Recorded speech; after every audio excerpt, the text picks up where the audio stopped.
vacha paribhashane. Vacha paribhashane.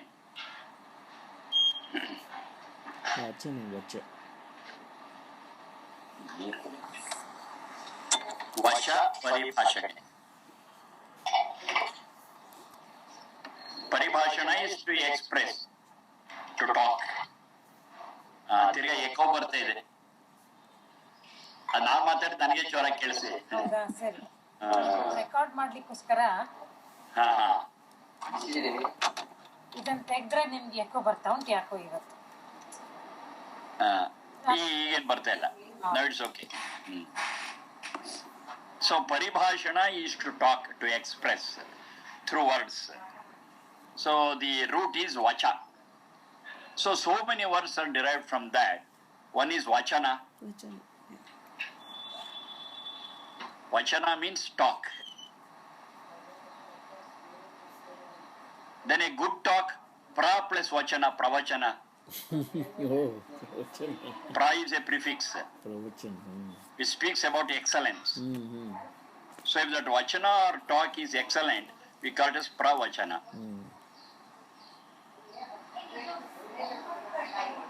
Then the one who talks, he is known as vakta. Vakta. From the same dhatu, vacha paribhashane, vakta.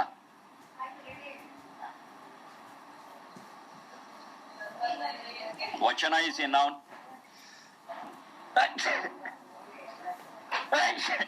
Sorry.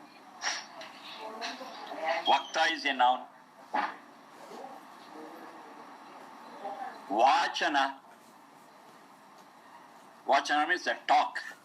It's called vachana.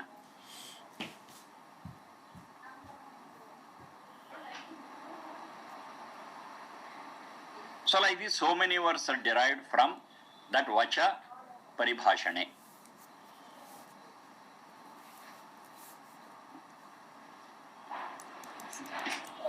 One sec. Sure, Vivek ji, can you please record today's session? Yeah, I'm recording it. Okay.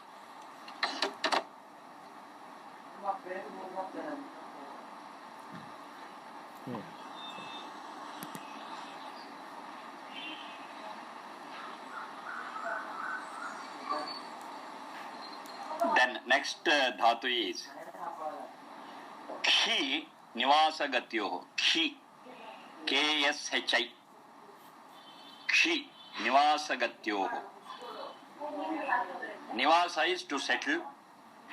Gati, as I've been telling, it is a movement or knowledge or acquiring. Khi nivasagatyoho.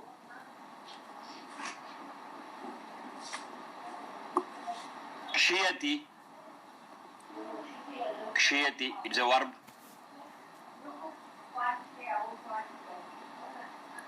That is that act of settling.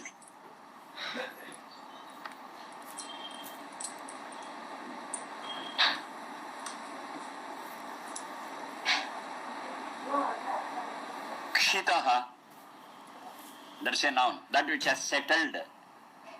Kshitaha.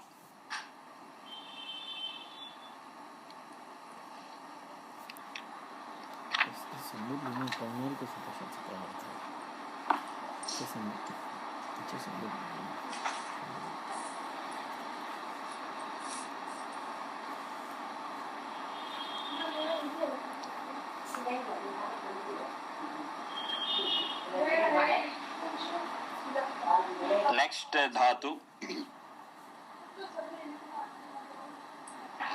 ava. Ava. Ava. That's the dhatu, and it has got 19 meanings. That is, that ava is used in 19 ways.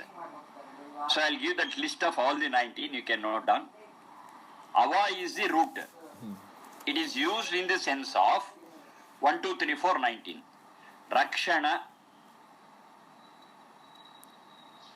Gati, Kanti, Trupti, Avagama,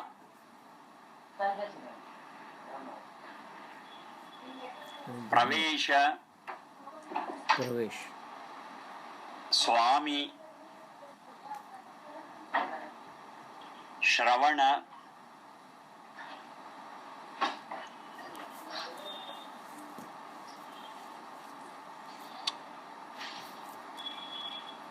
ಅರ್ಥಯಾಚನ. ಎಷ್ಟು number ಎಷ್ಟು ಬಂತು ಅರ್ಥಯಾಚನ? 9. 9. ಹಾಗಾದ್ರೆ ಅಲ್ಲಿ ಒಂದು miss ಮಾಡಿದ್ದೀನಿ, ಅದು 10 ಬರಬೇಕು. ನೋಡೋಣ. ಅವ ರಕ್ಷಣ, ಗತಿ, ಕಾಂತಿ, ಪ್ರೀತಿ. ಪ್ರೀತಿ you have taken? No. That ಪ್ರೀತಿ you have to add. Yeah. ಅವ ರಕ್ಷಣ, ಗತಿ, ಕಾಂತಿ, ಪ್ರೀತಿ, ತೃಪ್ತಿ, ಅವಗಮ, ಪ್ರವೇಶ, ಸ್ವಾಮಿ, ಶ್ರವಣ. ಸೊ ಶ್ರವಣ ಶುಡ್ ಬಿ 9th one. ಅರ್ಥಯಾಚನ, ಅರ್ಥಯಾಚನ, ಕ್ರಿಯಾ, ಇಚ್ಛಾ,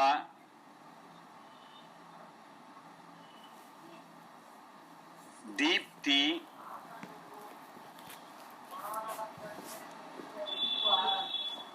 ಅವಾಪ್ತಿ,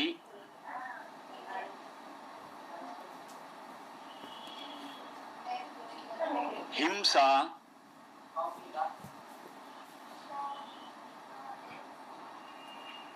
ಆದಾನ, ಭಾಗ,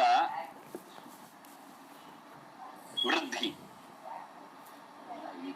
ಚಿಕ್ಕ ಪುಸ್ತಕ So you got the 19? We got 18. Once again I will say, if something is missing, we'll take it. Rakshana, Gati, Kanti, Preeti, Trupti, Avagama, Pravesha, Swami, Shavana, Arthayachana, Kriya, Ichha, Deepti, Avapti, Alingana. I think Alingana is what I left. Avapti, Alingana, Himsa, Adana, Bhaga, Vruddhi. Now all the 19 you have got? Yes. So this Ava is the root from which we derive words. And those words will depict any one or more of these 19 meanings.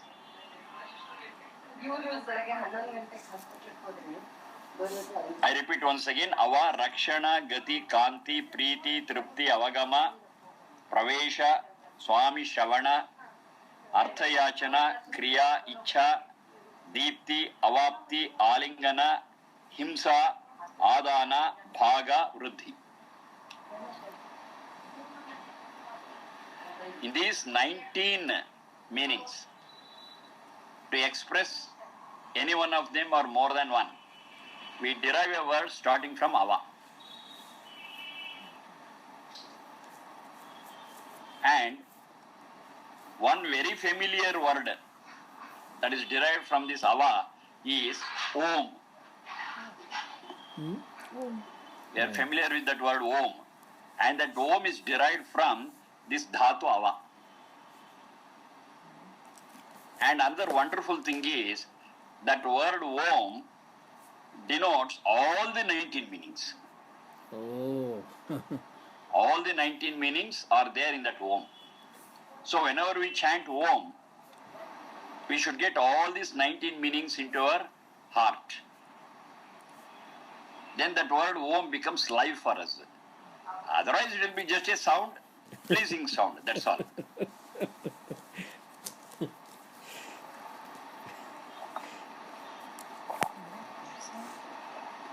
Now that Om is considered as the very name of God.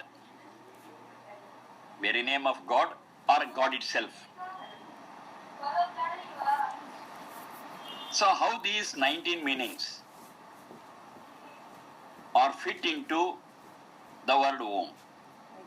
I'll just rush through, and in course of time we will study each of them in detail. I'll just rush through those 19 things. Rakshana, the protector of us all, is that God. Is that one God. Is that one formless God. So the meaning Rakshana fits in. Om is a protector of all. Underline all. Whether I chant Om or not, that's a different issue. Whether they have got the Indian origin or not, that doesn't matter. All souls are protected by one great power, protected, that is Rakshana, and that is God. And it is one God, formless. Gati. Gati means it's a driving force. Chalaka Shakti. The driving force. And that is responsible for all things that are happening in the universe. So when I say driving force, it can be understood in two ways. One is with reference to physical movement, displacement, calling it scientifically. So for all movements and displacements, that force is responsible. That's the driving force. And the same thing is understood in another way. Physical movement is not there. It will be in just one place. But lot of changes will be taking that. That change is also considered as gati. It's movement and change. There could be both. There could be anyone. That anyone, it is a reference to that change. Movement may not be there, but change will be there. Change is always there because everything in the universe is affected by time. Time is such a great force which brings in change in everything. Movement also could be there.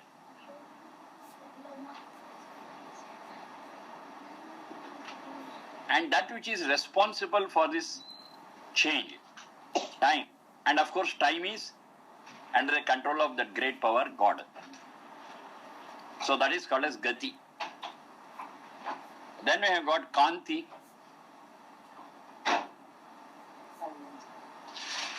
Kanti means we can just understand it as light and brightness. Of course, sun burns and gives us light and heat. But the force which makes sun burn is God. It is under his system, sun, the inert mass of matter, is burning and giving us light and heat. So that driving force, even behind that, not only sun is the nearest star that we have got. There are lakhs and lakhs of stars. All those are bright and burning. And that force which is responsible for it is that Kanti, and that is the Supreme God. Then we have got Preeti,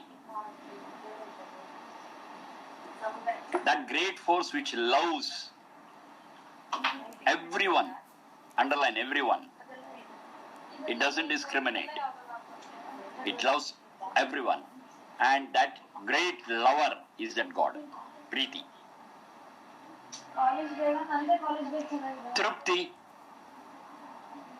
in two ways we understand it. That great force God, that one single God, formless. It loves everyone in the previous one. Trupti, that is the one which satisfies every soul. We souls, we are not full. We are not full. We do have so many deficiencies. And it's a great force which fills it up and gets us contentment. One way of understanding. Another way of understanding is one which is completely satisfied and satiated is that force God.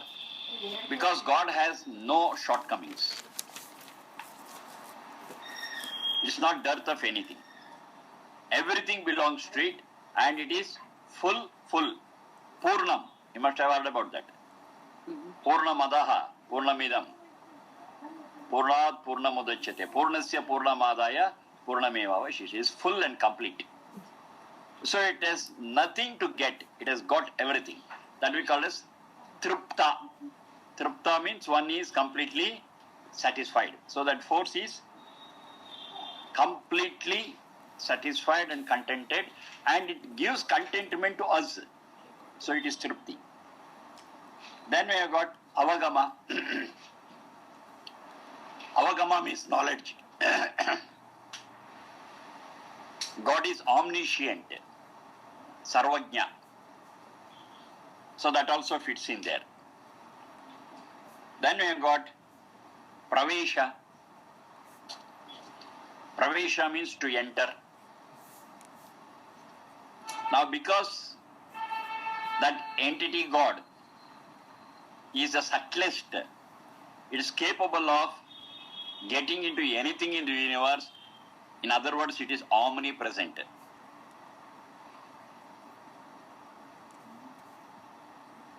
Then we got Swami.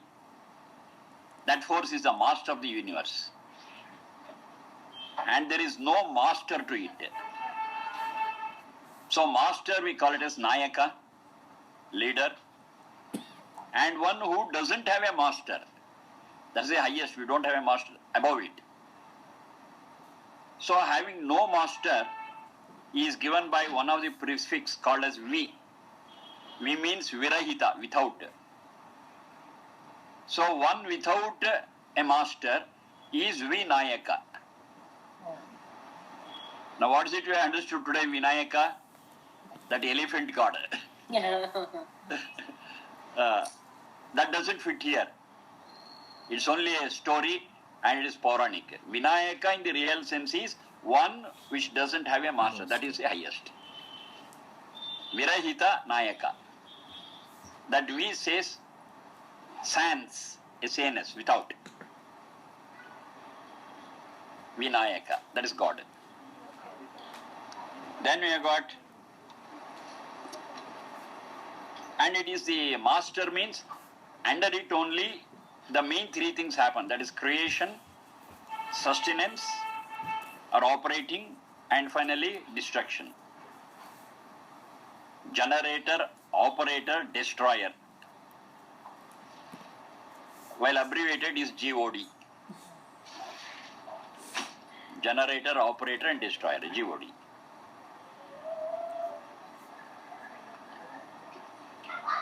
And next is Shavana. It is one,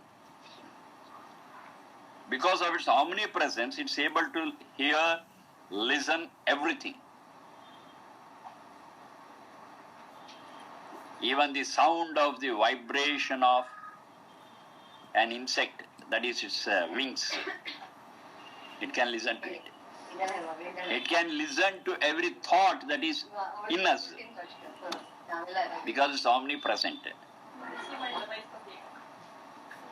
It hears everything. It has got ears everywhere. That's how I understand it. Shavana. Then we have got Artha Yachana.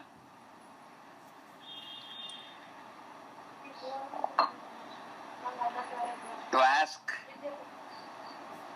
to request. In the positive sense, to beg. So everyone asks for what they want to this force, and it is capable of giving it also. Between human beings, if one person as other person, of course they give, but not what all they want. They have got their own limitations in asking as well as getting. But with reference to God, yes, it is the omni giver.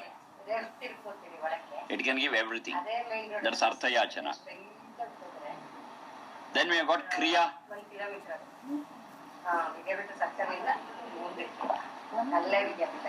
Kriya means capacity to act. And the main action is generation, sustenance, and reorientation.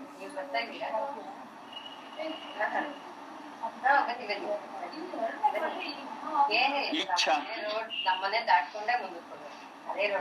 Icha. God is considered as merciful, compassionate.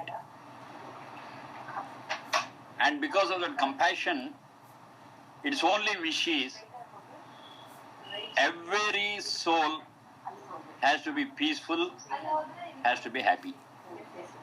That's the highest ideal it has got, or highest wish it has got. That's Icha. Deepti, that's the source of all light, physical and spiritual.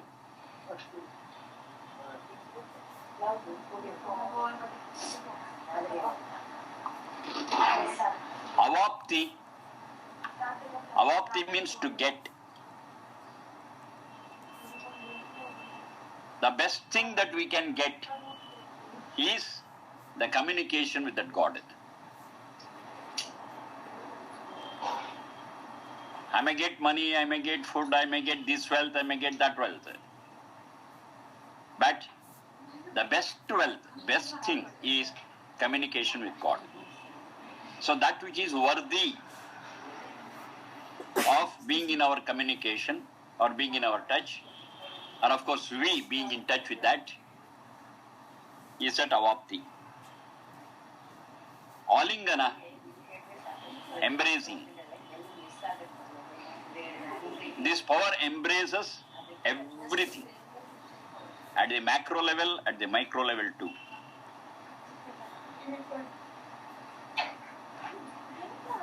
Himsa. Now how this fits into God? Because it is that power which punishes evil. Not everyone, it punishes evil. This I have told you when I was speaking of Rudra. Rudra. If I have done it, fine, otherwise you can note it now. God is also called as Rudra, and the root for Rudra is Ashru Vimochane. Ashru Vimochane.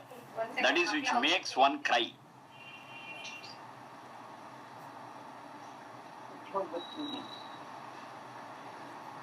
Ashru Vimochane. That is, there are so many systems, rules and regulations to be followed. Those who follow it, yes, they will be fine and happy. And we do have people who disobey it. So when they disobey, they are punished. And the result of that punishment is crying. So there is a system of both. One is reward. Another one is punishment. So it depends upon the person whether to get a reward or whether to get punished. So in the second one, that force has got such a system that they will be punished accordingly, and they cry, and that force which punishes and makes one cry, who disobey, yes, that is Himsa. Adana. Adana means to take. To take, or maybe you can also understand is consuming, that which consumes. So it is that force which takes in everything when there is that pralaya. The whole universe is created, and that which is created one day shatters down, disintegrates. And at that point of disintegration, everything is under the control of that God. So it takes everything under its control. Not an exact comparison, but a rough comparison, what can I give is the black hole. So what gets in, that's all. It doesn't come out, including light. Here, similar to black hole, everything it gets into its control, and again a new creation will start. But in case of black hole, it doesn't happen. And black hole is purely inert. Whereas it is not inert, it has got that conscience. Then we have got bhaga.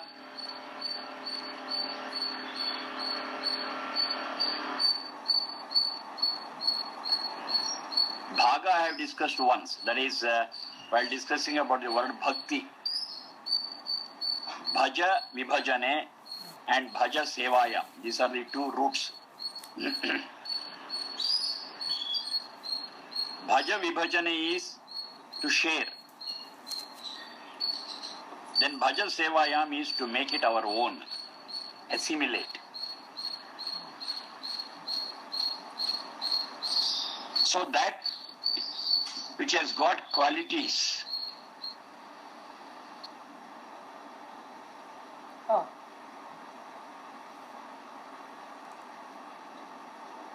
Okay, fine. Bhajan is to share and bhajan. Seva.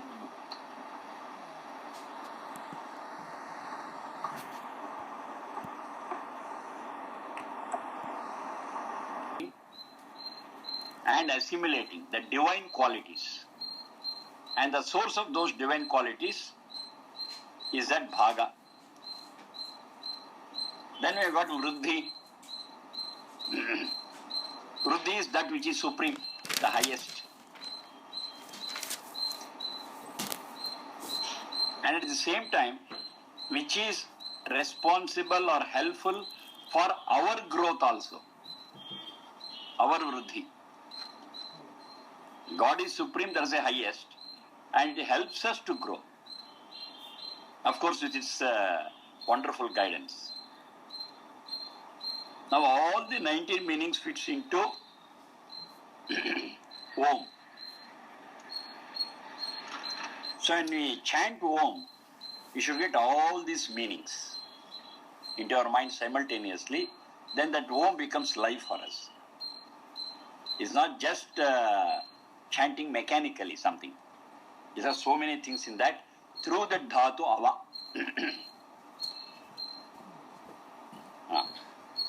Then, so much for dhatus. It's a big dhatu we had, a longer one. Now, yesterday I was speaking about Sat and Satchit. Let me continue from there. Sat is that which is inert, which follows the law of inertia. It has no awareness. And we had another entity I have explained. So the second entity we are discussing was about Sat-Chit. That is which exists, of course, plus Chit is aware of its existence also. That is Sat-Chit. Now at this stage I would like to explain another or a few words, that is Sukha, Dukkha. So in this Sukha, I have got Kha, a part of it. Dukkha also I have got that Kha. Now Kha in Vedic language means Indriya, sense organs. You can take all the three also, Sharira, Indriya, Manas, no problem. So the Sharira, Indriya, Manas is called as Kha. So Sukha, now you are able to understand what it is. The Sharira, Indriya, Manas is in a comfortable state, is in a pleasant state. The Indriyas mainly. That is Sukha. If you are in a state of discomfort, Dukkha. Su is in a good state and Dukh is in a bad condition. If the Sharira, Indriya, Manas is not in good condition, it's Dukkha. It could be depression. So it's a depression, it's not comfortable. So depression is Dukkha. Maybe I have got stomach pain, Dukkha. Maybe my eyes are not functioning properly, there is some disturbance. So it is Dukkha. I am listening to a wonderful music and I am enjoying it through my ears. That is Sukha. Whether it is Sukha or Dukkha, It has got everything to do with our Sharira, Indriya, Manas. That is very important for me.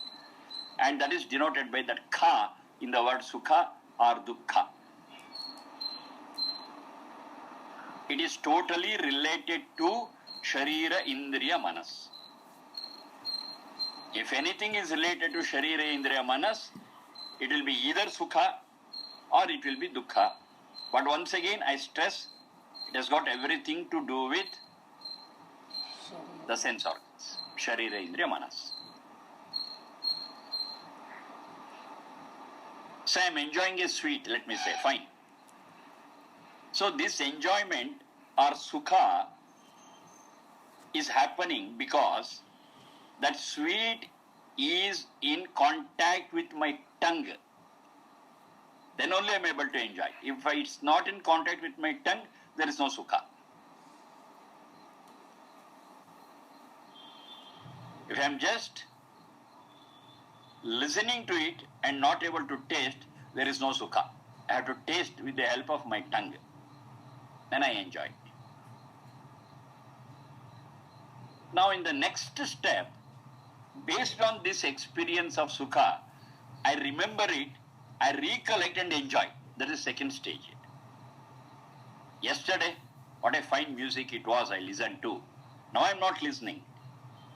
But yesterday I listened and it is in my memory. I recollect it.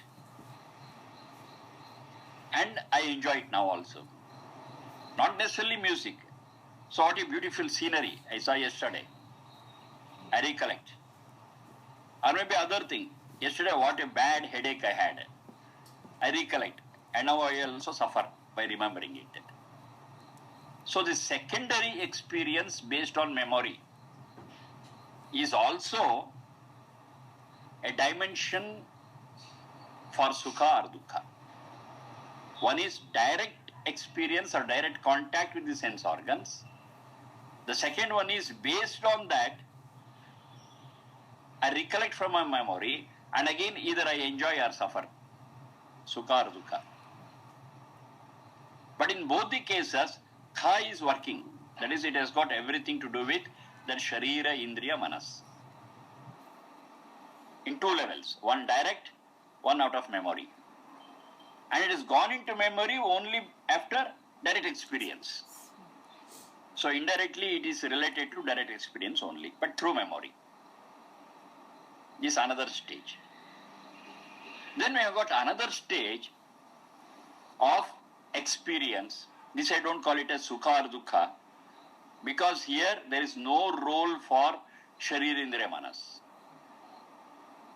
That's I feel comfortable, I feel happy. Here, either my sense organs are in contact with those sources of enjoyment, nor it is out of memory. It's a third level I am telling. I feel very enthusiastic. I feel very active. I feel very happy. But the first two are not working there. Neither my sense organs are in contact with the objects which give me happiness or which give me Sukha, to be precise, or it is not related to something which I am experiencing as Sukha or Dukkha through memory. Those two things are not there. Still, I am very enthusiastic, I am very happy, I am in a very wonderful mood. Now this one we call it as Ananda. The word for that is Ananda. It is neither Sukha nor Dukkha direct, and it is not Sukha or Dukkha through memory, but it is another state where the sense organs or Sharira, Indriya, Manas have no role to play. Still I am enthusiastic, still I am happy, still I am in a pleasant mood, and that we call it as Ananda. Now what all I am telling, it's all based on our experience only. You have experience, I have also experienced. We have the experience of Sukha, we have the experience of Dukkha, we have the experience of Ananda also.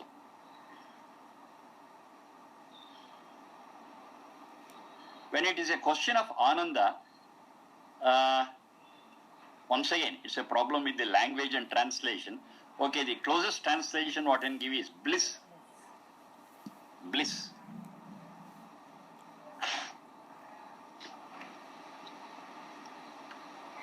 We have experienced Sukha, we have experienced Dukkha, we have experienced those two through our memory. At the same time, we have also experienced this Ananda. But one very important thing that we have to note about Ananda is, it is not long lasting yet. We experience Ananda, and maybe within a very short span of time, it just goes out. We have experienced it. But it's not long lasting. Same thing with Sukha Dukkha also. Sukha also is not long lasting, Dukkha is also not long lasting, and his Ananda is also not long lasting. But we have experienced it. Sometimes without reason, we will be very pleasant, our mood will be wonderful. We will be very enthusiastic, very active, agile. What is the reason? No, I don't have any reason for that. Anyhow, I am feeling that wonderful state. That is Ananda. It's not dependent on my Sharira Indriya Manas. It's not that I am getting that because I have eaten something, I have seen something, I have heard something, I have tasted something, I have touched something. No. Now, and a very important thing comes. Is that Ananda my nature? My means the soul. Is it my nature? Now the answer is, if it is yes, then it should be long lasting, because that's very my nature. So because it's my very nature, Ananda, or that experience of Ananda, I should have throughout, through and through. But it is not so. Because it's not long lasting, it just comes in a flash and gets out. So my nature is not Ananda. Ananda is not my quality. But Ananda is there, I have experienced, at least in flashes. So Ananda exists, but it is not my nature. That is Satchit. Satchit means that which exists and which is aware of its existence. That entity has experienced Ananda, but that entity's quality or very nature is not Ananda. Now the other one I have seen is Keval, that is Sat. Sat is existing, but is not aware of its existence, so that doesn't have that quality of Ananda in it. Or it cannot even experience Ananda as we do. Sat is that which exists, whose quality is not Ananda, and cannot experience Ananda also. Then you have got another entity which is Satchit, which exists and is aware of its existence, has experienced Ananda, but Ananda is not its quality. It's not its feature.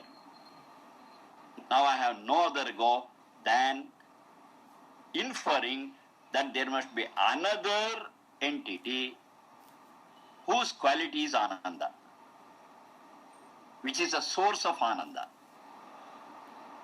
And that is Sat plus Chit plus Ananda. So when I combine all the three, what is it I get?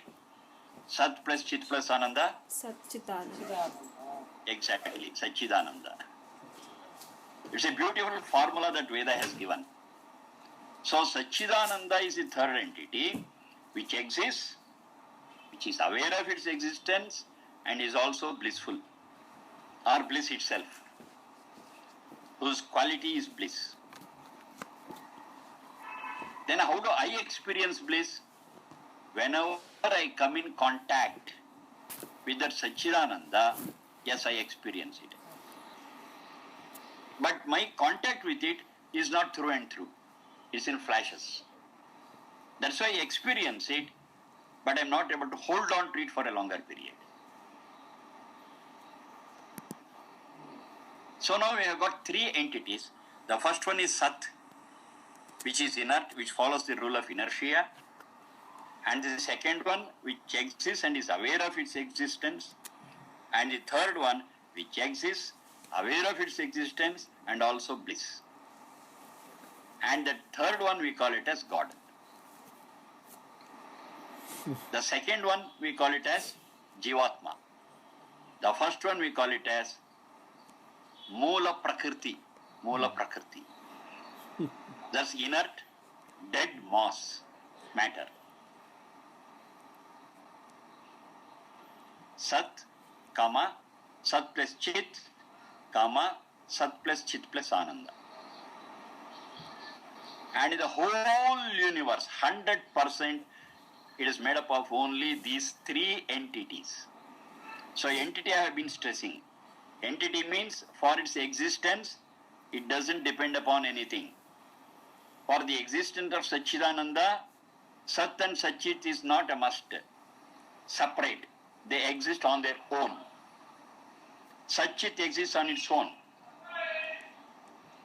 Existence of Satchidananda or Sat is not essential for the existence of Satchit. Similarly, for the existence of Sat, Satchit or Satchidananda is not essential. It's not required. And when I was explaining entity, I said, one will not get converted to another. Satchidananda will never become Satchit, will never become Sat. And Sat will never become Satchit or Satchidananda. And Satchit will never become Sat or Satchidananda. These three are different existences on their own, and they don't become the other. And all these three are eternal. Anadi, Ananta.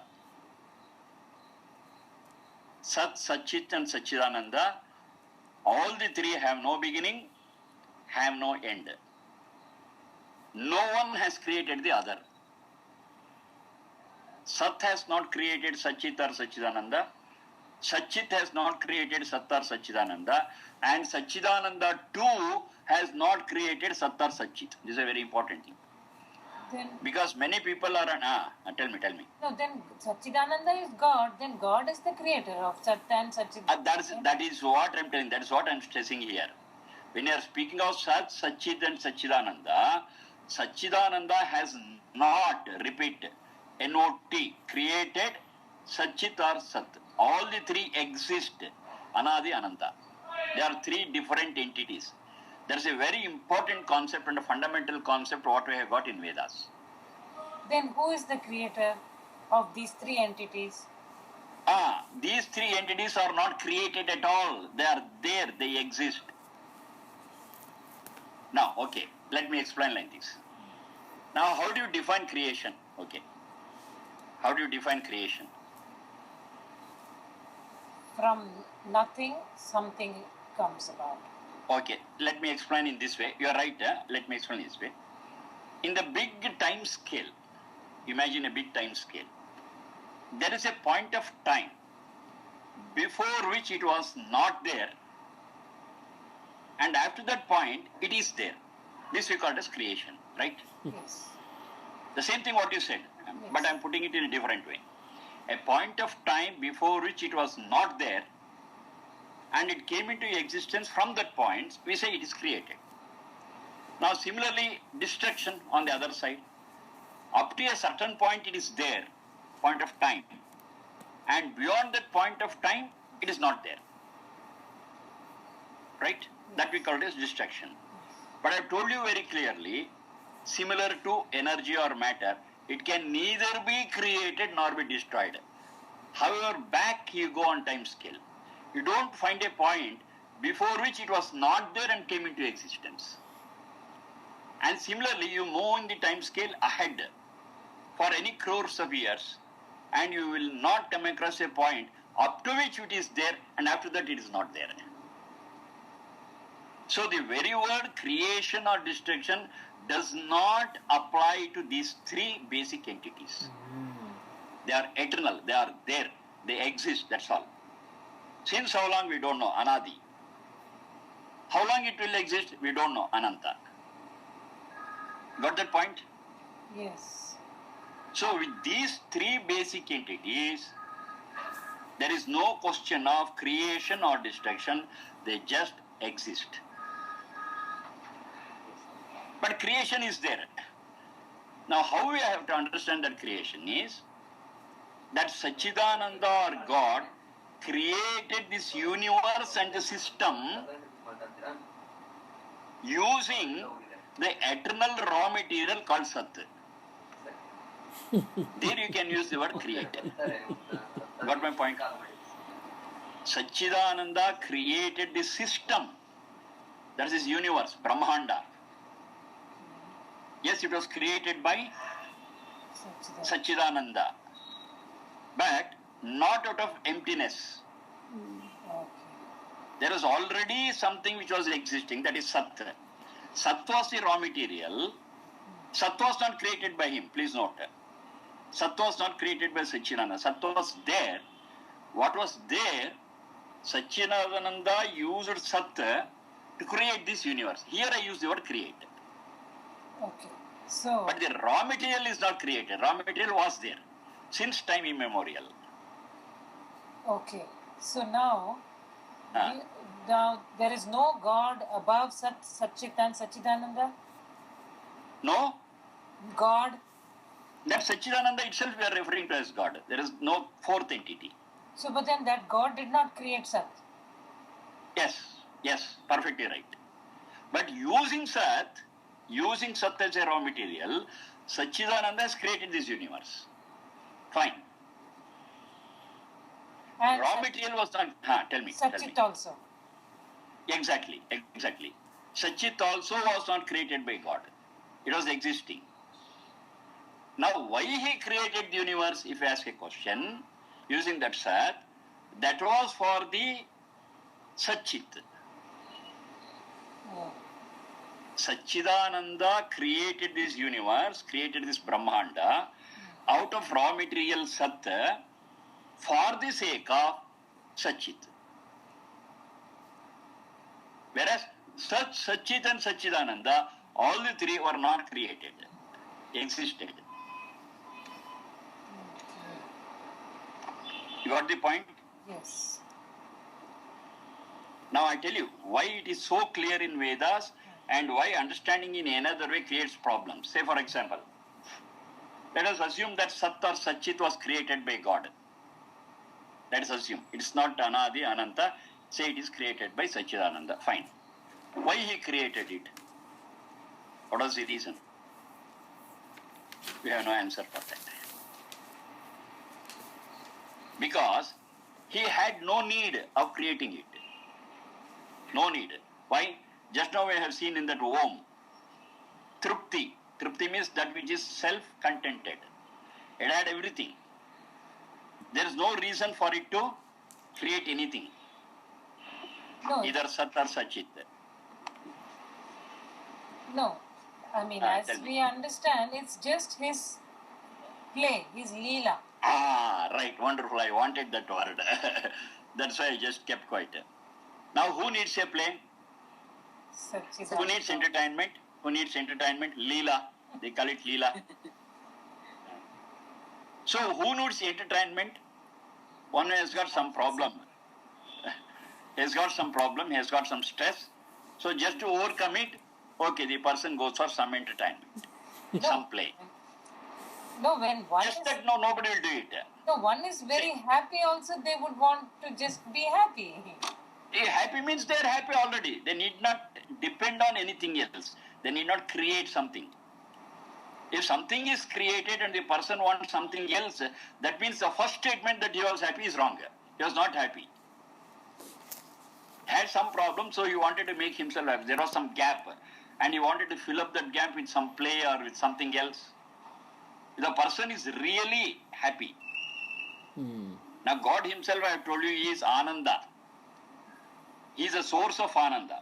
When he is a source of Ananda, he doesn't need anything, because he himself is Ananda. He doesn't need anything. If you say he needs anything, then his basic quality of being in Ananda or Ananda itself, we have to negate it. This is a very subtle thing what we have to understand.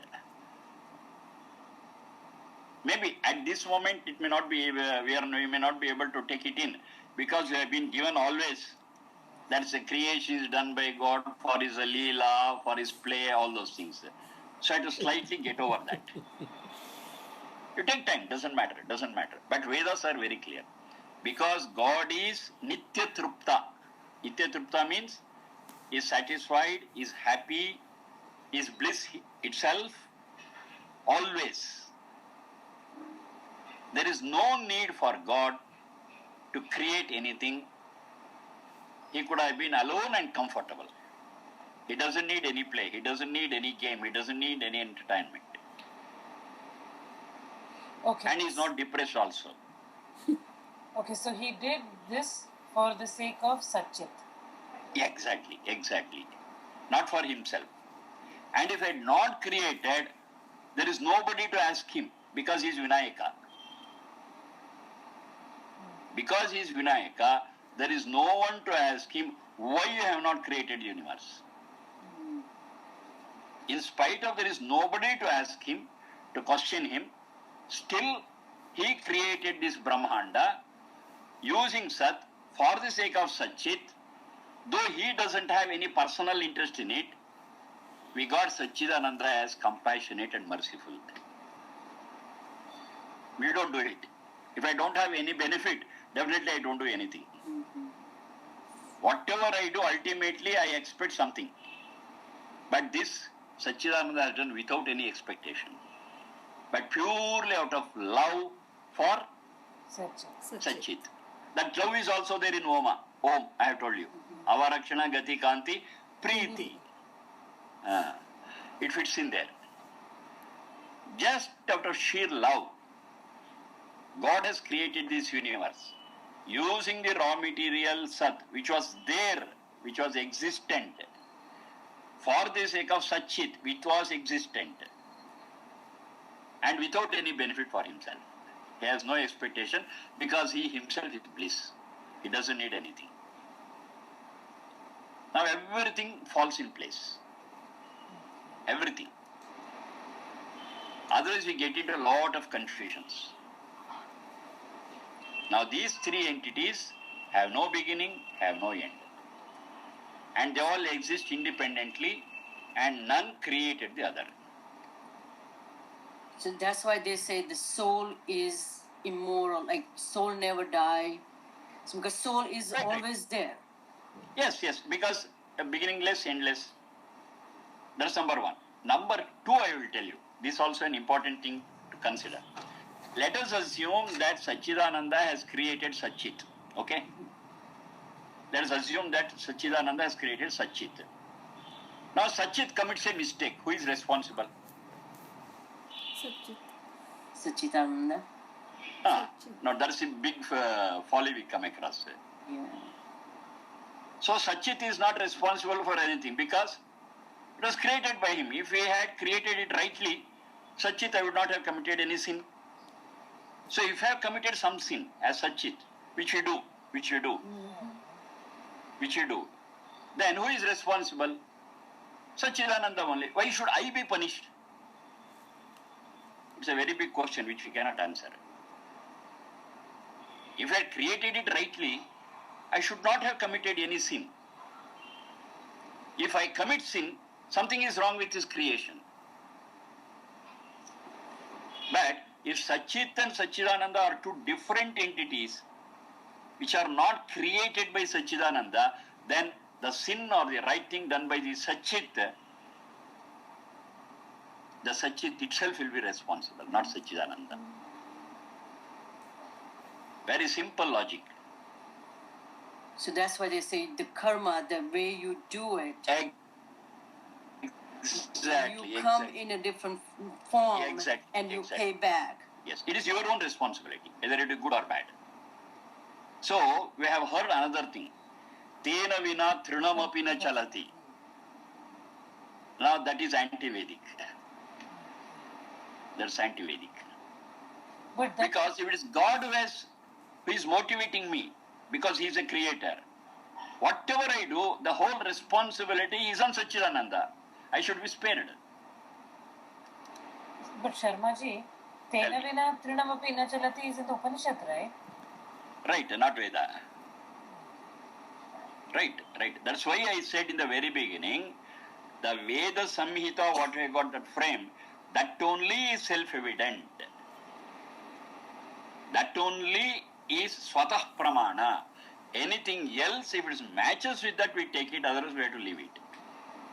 So, Tena vina trinamapi chalati is not right. It's wonderful to listen. If I sing, it will be excellent. But in reality, it's not true. Think over. Okay. I'm giving all the different angles.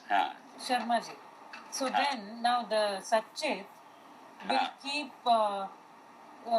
reaping whatever he has done, and that goes on and on and on. Till where? Till when? Now, along with this creation, God has also given us some guidelines through Veda. So if as Satchit, if I understand the guidelines given by that Satchidananda in the form of Veda and adopt it, now the route will be different. I will not be in a cycle of birth and death. At one point of time I get out of it and will be in a continuous communication or in touch with that Satchidananda, and I will be experiencing Ananda which is relatively long lasting, and that state itself we are calling it as moksha or mukti or salvation. I can get out from this birth and death cycle. I can. But it needs, of course, a lot of effort on our part and a lot of adoptions and understanding, developing our knowledge, developing the strength of the soul, developing the purity of the soul. You call it by any name. Now things fall in place. This is what exactly I am trying to convey. Lot of questions will be answered very, very rationally. You can ask hundreds of questions, no problem. They all fall in place. So the guidelines are Veda. Exactly. That's why we call it them as Apaurusheya. That's the one given by not human brain, but a supreme, omniscient source. That's Apaurusheya. That is why we consider Veda as ultimate and the ultimate proof and self-evident Swata Pramana. Because it's got that quality. Any other creation or any other source of knowledge which is an outcome of human brain has got its own limitations. It can never match with Vedas. That's why the Krishna say, like, don't pray me or don't accept me, but always follow the Veda. Exactly. In Gita. Exactly. And one more topic is pending. That is Avataravada. As Krishna was an avatar, reincarnation of God, as incarnation of God, and that subject is still pending. That we'll discuss a little later. But this element, what is said in Gita, is acceptable. There is no problem there. It is Veda that is the ultimate guide for all Satchit. No discrimination according to nationality, caste, creed, gender, whatever it is. For all human beings, it is a basic guide. Sharma ji, I have one question. This is Keshav Please. Putra. Please. I want to know, like, if Satchidananda has created something which is like suppose you take in our modern world, if I create any robot, for example. Right. So if I do some mistake in programming or something, that will not work properly, right? Right. So in the same way, the Satchidananda might have done something wrong because of... That means, okay, I interrupt there. That means Satchidananda is not omniscient. Okay. So he cannot... We have got make any Satchidananda mistake. Yes. So if at all there is a mistake, it is due to the Satchit only. Okay. That is why I said Satchit is not created by Satchidananda. Okay. But he can destroy it? Not destroy the Satchit. but the system he has created for Satchit. That one he can destroy. Automatically it gets disintegrated, and that's what we call it as Pralaya. And a new creation will take place after that. Okay. But it takes a very big time span, crores of years. Okay. So that crores of years, that is discussed in Jyotisha, astronomy, not astrology. Oh. That Jyotisha is a part of Veda, it's called Vedanga. I'll just give you a glimpse of it. Now the time span is so big that the unit of time that we have for calculation of it is yuga. Yuga is the unit. Okay. Say for example, for measuring distance, the unit what you follow is kilometer. Similarly, for measuring this time, the unit of time that we consider is yuga. And this yuga is equal to 4,32,000 years. 4,32,000 years is called as one yuga. Now, Kali Yuga, what we call, has a time span equal to one yuga. Kali Yuga is equal to one yuga. That is 4,32,000 years. Then we have got another yuga that is called as Dwapara Yuga. So can you guess how much its time span is? Dwapara Yuga? 2 into yuga. That is 4,32,000 years into 2. Oh. So that time span is called as Dwapara Yuga. Shri Krishna होता है ना? Now it's easy for you to guess Treta Yuga. Oh, 3? 3. Yeah. 4,32 years into 3 is a time span of Treta Yuga. These are the different measurements of time. And Krita Yuga is 4 times. 4 into 4,32,000. Krita Yuga into 4, Treta Yuga into 3, Dwapara into 2, Kali into 1. What's the total? 4 plus 3 plus 2 plus 1. So Sharmaji, what about Satya Yuga? That is Krita Yuga. Oh, it The is other name for it. Yuga. Yeah. Okay. That is 4 times 4,32,000. Okay. Now that is 4 plus 3 plus 2 plus 1, 10. 10 into 4,32,000 is what we call it as one Chatur Yuga. Chatur Yuga. This is one cycle. Krita Yuga, Treta Yuga, Dwapara Yuga and Kali Yuga. All these 4 is considered as one cycle, and after Kali Yuga again it is Krita Yuga or Satya Yuga as you said. So this is a cycle which goes on. Chatur Yuga. Chatur Yuga is 4,32,000 into 10. That is 43 lakhs.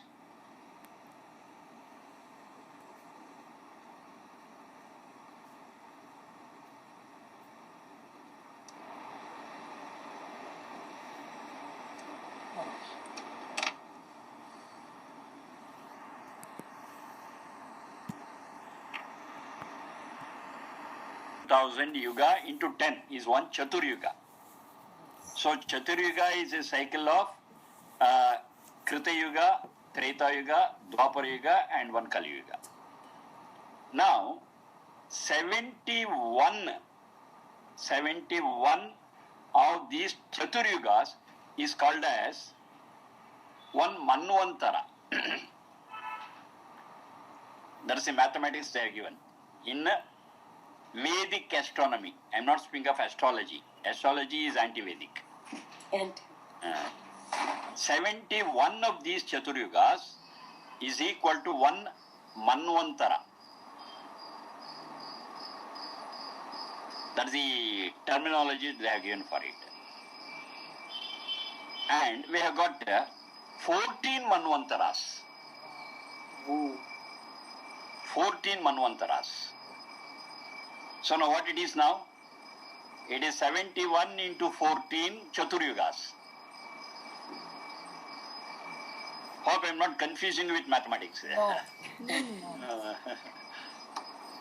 71 Chaturyugas is equal to 1 Manvantara, and 14 such Manvantaras. That is 14 into 71. What's it you got?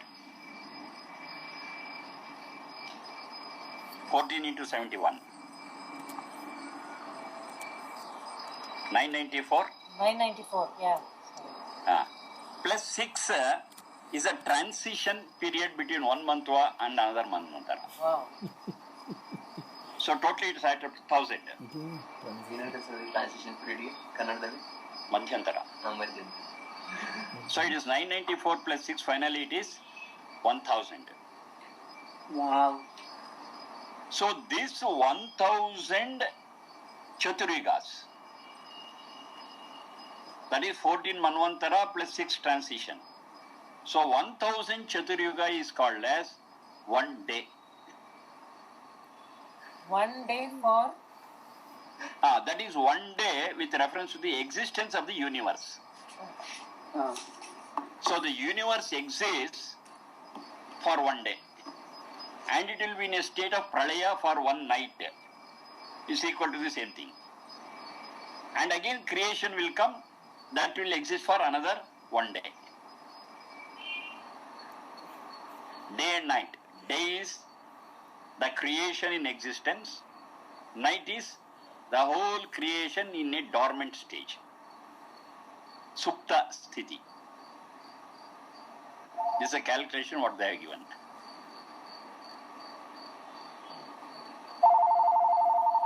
Now based on this day and night, they go up to what is known as Paranta. Paranta Kala. And that Paranta, they say, is the period of moksha, where a person achieves and gets out of this birth and death cycle in communication with God. The soul will experience bliss or ananda for 1 Paranta Kala. That's beyond this day, I am telling. Based on this day and night concept, it is still extended, and we come to another highest level called as Paranta Kala, and that is the period of moksha. Now this 1000 itself we have to calculate. That is 4,32,000 is 1 yuga, and 43,20,000 is 1 Chaturyuga. Into 1000 is 1 day.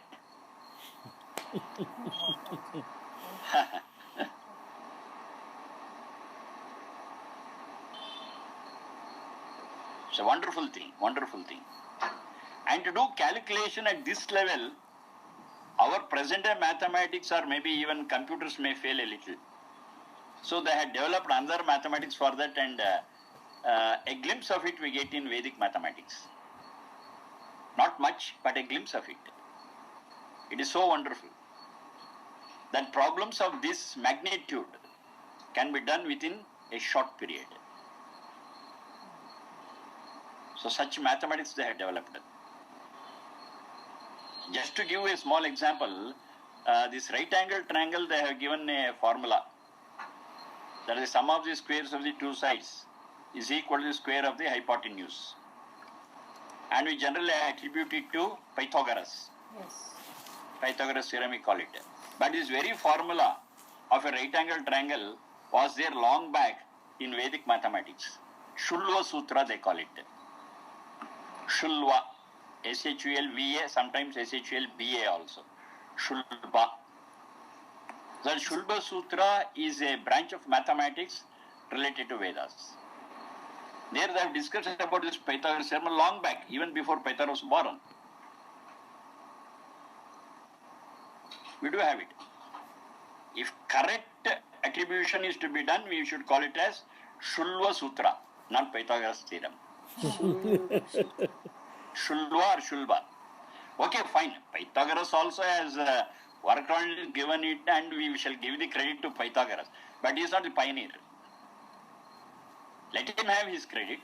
But the pioneer work on this Pythagoras theorem or the right angle triangle theorem was done long back.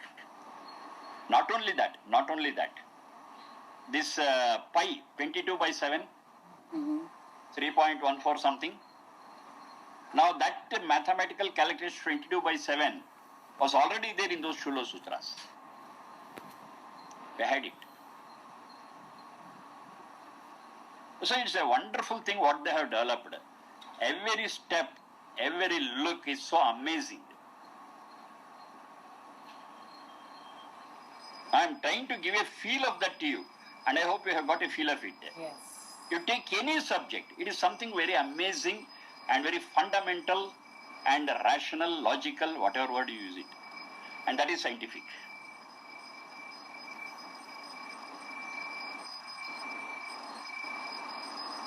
Okay, we come back to our Sat, Satchit and Satchidananda. From there we deviated. So these are the three entities which are explained by Vedas. And these three entities, entity when I use the word, it's very clear. One did not create the other. And all the three exist independently. And existence of another is not required for this.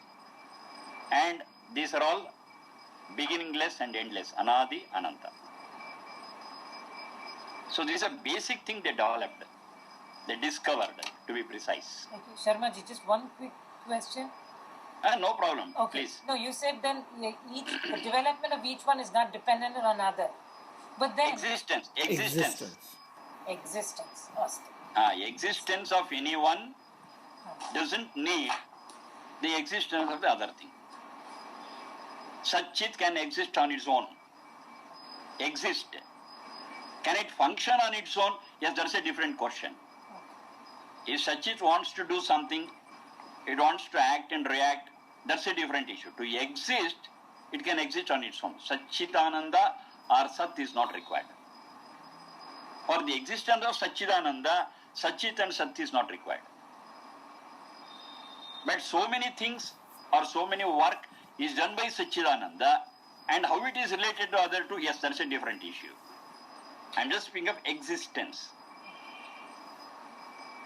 I think your question is answered there. Yes. For existence, they are independent. None is dependent on the other. And all the three exist without beginning, without end. You take any point of time on the time scale, all the three exist. One will not get converted into another. That's also very important. That's why we call it as an entity. If Satchit can be converted into Satchidananda, there is no existence for Satchit. It becomes a form of Satchidananda. No, it's a different entity. It's not a form of Satchidananda. Satchit doesn't get itself merged with Satchidananda. It can be in contact with Satchidananda. It doesn't get merged. Leena, anton shabda barsi gotala, Leena. That's to get merged with. Aikya, that's another word they use. So this Aikya or Leena is not there. If it is there, it is not a separate entity, it is part of it. It is another form of it. But these three are clearly three entities. Clearly. So think about all these things. We will continue about this. The last statement what I am making is Satchidananda created this universe using the raw material Sat, which was not created by it, for the sake of Satchit, which was also not created by it, which existed. So with this statement, I will stop for the day. And okay, to Vivek ji, many happy returns of the day. Thank you. Thank you. And God give you good health, longevity, and everything. We pray for it. To achieve it, it's in your hands. Yes. Thank you. Thank you, sir. Good night. Good night. Thank you. Good night. Thank you. Namaste. Our birthday gift ಆಯ್ತಂತ